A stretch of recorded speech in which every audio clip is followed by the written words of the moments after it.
जय सीताराम।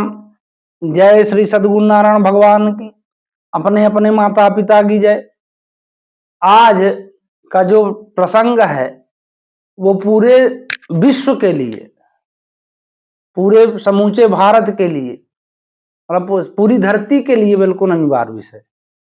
कहते हैं राम राज्य, राम राज्य स्थापित हो, राम राज्य होना चाहिए, ये सब चाहते। कृष्ण राज्य कोई नहीं चाहता है। दोनों भगवान, राम का भी नाम है, कृष्ण का भी नाम है, पर कृष्ण राज्य कोई नहीं चाहता। क्यों?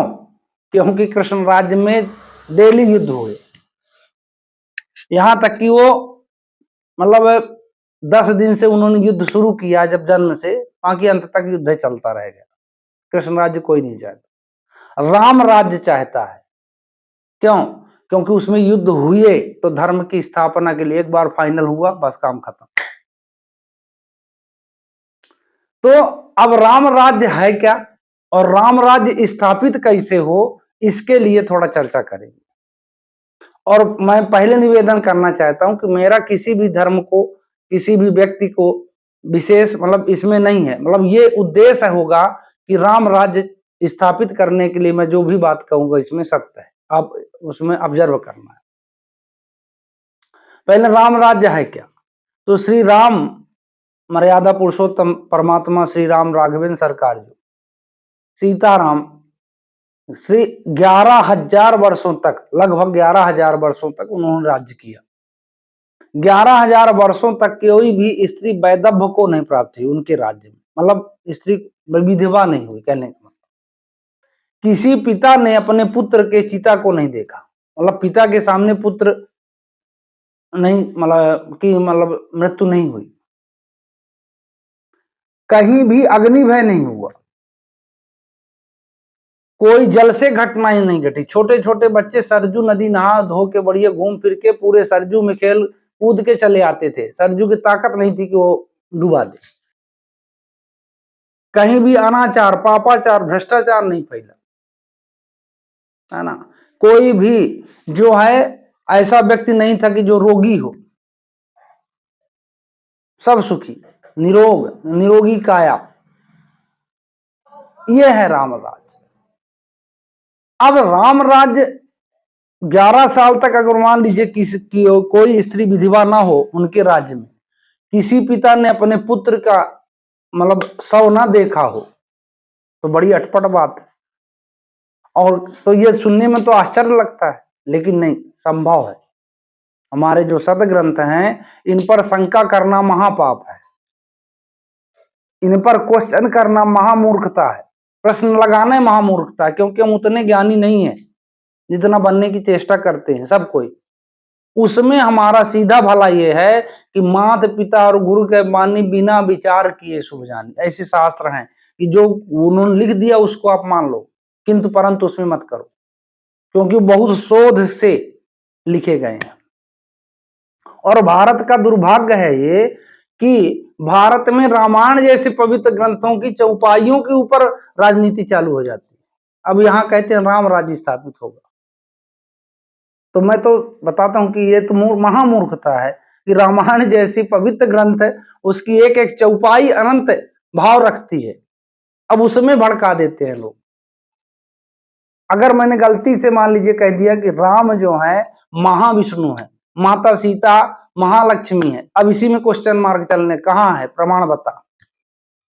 जबकि वो चौपाई डेली पढ़ते हैं कि हरि अनंत, हरि कथा अनंता।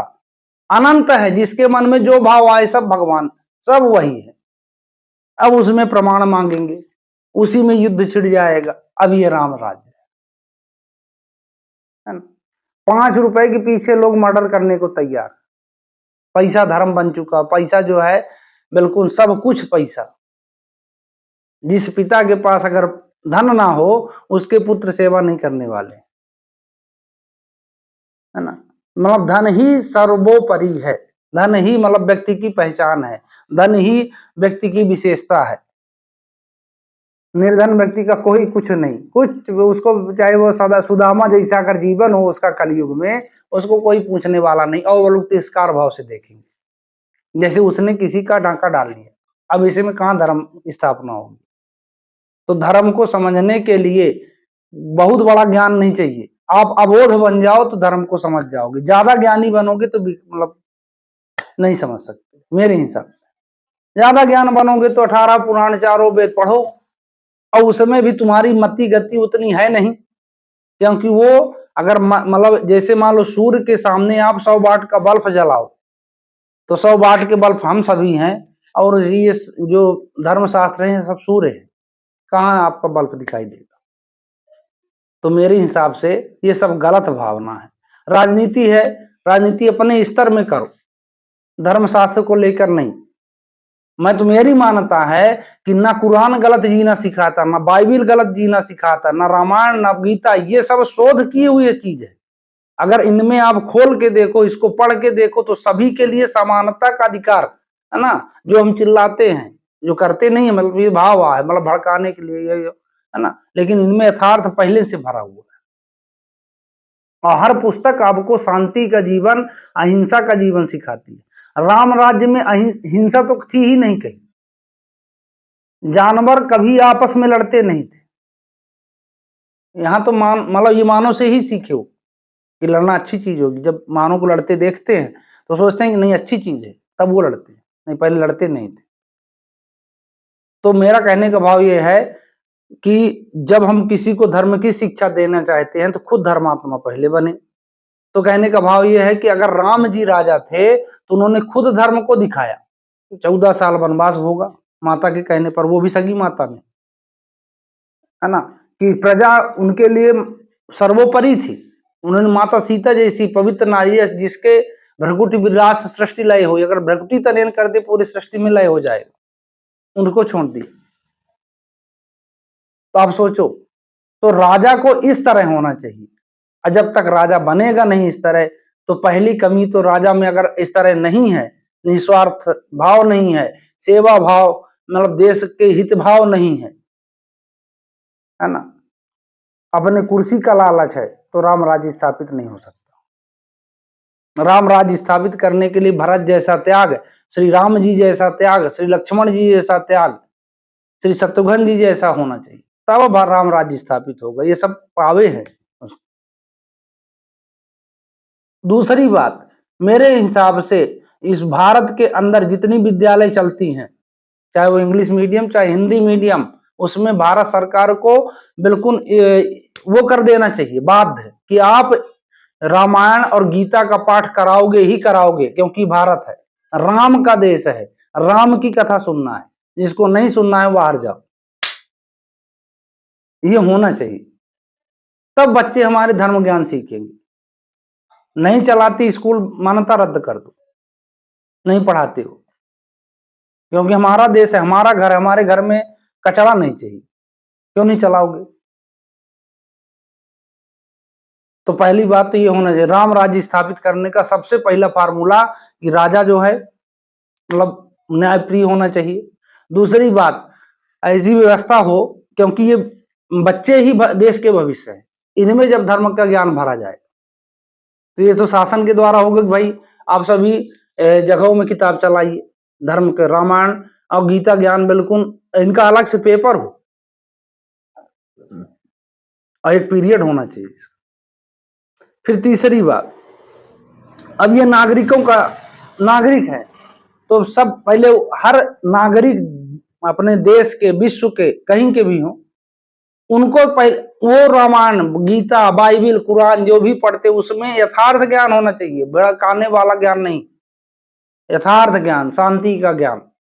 किसी भी धर्म को आप उठा के देखो, सब अहिंसा का ही भाव सिखाते हैं। हाँ, हिंसा भी होना चाहिए, ऐसा नहीं है।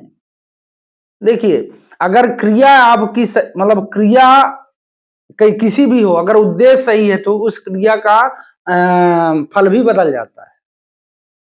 मैंने श्री महाराज जी के मुख से एक कथा सुनी थी कि एक डाकू था, उसने एक संत को पकड़ा, उसने कहा कि मैं तुम्हारा गला काट दूंगा। तो उन्होंने कहा भाई गला क्यों काटते हो? बोले ये मेरी कला है, आर्ट है, मैं इसमें फेमस हूँ। कहा ये तुम्हारी अच्छी कला है, तो इसके जगह दूसरी कला विकसित कर लो, भगवान से प्रेम भजन का।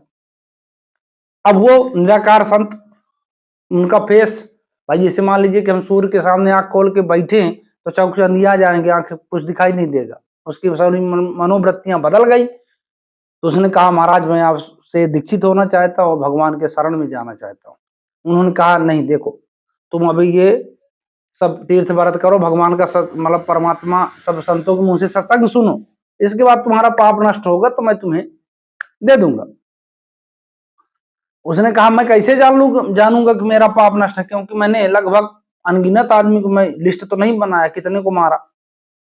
तो उन्होंने कहा कि हो गया भाई, ये तुम लकड़ी ले लो, सूखी लकड़ी उन्होंने दिया, बोला जहां पास ये हरी हो जाएगी वहीं जान लेना कि मेरे पाप का अंत हो गया और चले आना, मैं तुमको दीक्षित कर दूंगा, मेरे यहाँ रहना। उसने कहा ठीक है। वो गांव से चल दिया अपन अब तीर्थ व्रत के लिए। तो पैदल तो जाते थे पहले। तो एक गांव पहुंचा, रात हो गई, तो बट वृक्ष था उसके नीचे वो बैठ गया, सोचा कि रात यहीं गुजार के सुबह चलेंगे। उसमें 4 चोर ऊपर चढ़े थे। तो 4 चोर प्लानिंग कर रहे थे कि इस गांव को लूटा जाए, तो चारों तरफ से आग लगा दी जाए, तो पूरा गांव जल जाएगा, जो सामग्री वैसे होगी तो सामग्री निकाल लेंगे, बाकी सब गांव हवाले। तो इसने कहा कि लड़के बच्चे सब मार दो, जीव जंतु जो भी मरे उससे मतलब नहीं है। तो प्लानिंग बना रहे थे कि उत्तर से तुम आग लगाना, दक्षिण से तुम लगाना, पूर्व से पश्चिम से। और वो चोर सुन रहा था, जो डाकू। तो उसने कहा यार कि ये तो बड़ा अनर्थ कर देंगे। अब देखिए, उसके मन में ये भाव नहीं था कि मैं सही करने जा रहा हूं। उसने ये सोचा कि चलो 1000 व्यक्तियों को काटा हूं, 4 और काट देता हूं इनको, तो कम से कम पूरा गांव बच जाएगा। तो 4 अगर काटे देता हूं तो पूरा गांव बच गया, तो फिर इनका भी पाप ढो लेंगे। वो ये उद्देश्य में था, वो ये उद्देश्य में नहीं था कि मुझे भला होगा, क्योंकि उसको ज्ञान ही नहीं था। वो ये जानता था कि 4 को और काट दूंगा तो 1000 मान लो 4 हो गए, तो जब 1000 का पाप धोने जा रहा हूं तो 4 का और धो लूंगा। तो उसने आवाज दी उन चारों चोरों को, बोला कि भाई ऐसा करो कि आप नीचे उतरो, आप लोगों को इसका ज्ञान नहीं है। उन्होंने कहा तुम कौन हो? बोले हम तुम्हारे बाप है इस लाइन में, अब तुम लोग इसमें फेल हो जाओगे जो स्कीम बनाए हो। तो पेड़ से एक एक उतरते गए। अब वो उसकी कला ही थी वो जान लेना, तो वो हाथे से निपटाता चला गया, चारों को निपटा दिया। और चारों को निपटाने के बाद जैसे देखता है तो वो सूखी लकड़ी हरी हो गई। उसने कहा हे भगवान, ये तो मैंने कोई तपस्या नहीं की और ये हरी लकड़ी कैसे हो गई, बड़ी ताजुब की बात। उसने कहा कि महाराज जी ने कहा था कि जहां से हरी हो जाए वहीं से लौट आना, वहीं से तुम्हारे पापों का नाश हो गया। अब वो महाराज जी के पास पुनः लौट के गया, तो महाराज जी से बोलता है कि महाराज जी ने कहा कि क्यों तुमको तीर्थ व्रत जाना था? बोला मैं तीर्थ के लिए निकला था, ऐसी ऐसी घटना घटी और इस लकड़ी हरी हो गई। महाराज जी ने सोचा कि दूसरी लकड़ी तो नहीं लाया, देखा तो वही लकड़ी थी। तब उन्होंने बताया पूरी घटना। उन्होंने कहा देखो, अभी तक तुमने जो मर्डर किए, मान लो 1000 आदमियों को काटा, वो तुम निज स्वार्थ के लिए मारे, और वो 4 व्यक्तियों को तुमने मारा तो उसमें कितने आदमियों का भला किया तुमने, कितने जीव जंतुओं की रक्षा की। तो क्रिया वही है, काटना ही है, लेकिन उद्देश्य बलदा तो क्रिया का फल बदल गया। तो अगर किसी शास्त्र में अगर हिंसा लिखा है तो उसका आप ये मत समझो कि इसका मतलब वो उद्देश्य उसका, वो 4 वालों 4 जैसे 4 व्यक्तियों को काटा, वो उद्देश्य में शास्त्रों में अगर हिंसा लिखी गई है उनके लिए हिंसा है। ऐसा नहीं कि बढ़िया संत आदमी को छुरा घोंप दो, कह दो कि नहीं शास्त्र में लिखा है कि रावण छुरा मारता था, गला काटता था। नहीं, ऐसा नहीं है। तो आपको ये ज्ञान होना चाहिए। तो कुल मिला के सारांश की बात यह है कि अगर राम राज्य आप चाहते हो तो ये 4-5 काम देश में लागू हो जाए तो राम राज्य स्थापित हो जाए। पहला काम, राजा निस्वार्थ हो, है ना, चाहे वो क्षेत्रीय राजा हो चाहे पूरे देश का राजा हो, सब में निस्वार्थ की भावना हो, न्यायप्रियता हो। दूसरी बात, स्कूलों में धर्मशास्त्र के एक पीरियड लगाना ही लगाना पड़ेगा आपको कि रामायण और राम श्री दशरथ, ये मतलब, है ना, प्रत्येक घर के मुखिया को मतलब राममय जीवन जीने का उद्देश्य तो होना चाहिए। चलो क्रिया आपकी जैसा हो, उद्देश्य हमारा वही होना चाहिए कि हमको वही मिलना है ना। माता सीता, राधा, इनका चरित्र जो है स्त्रियों बच्चियों को सुनाया जाए, है ना।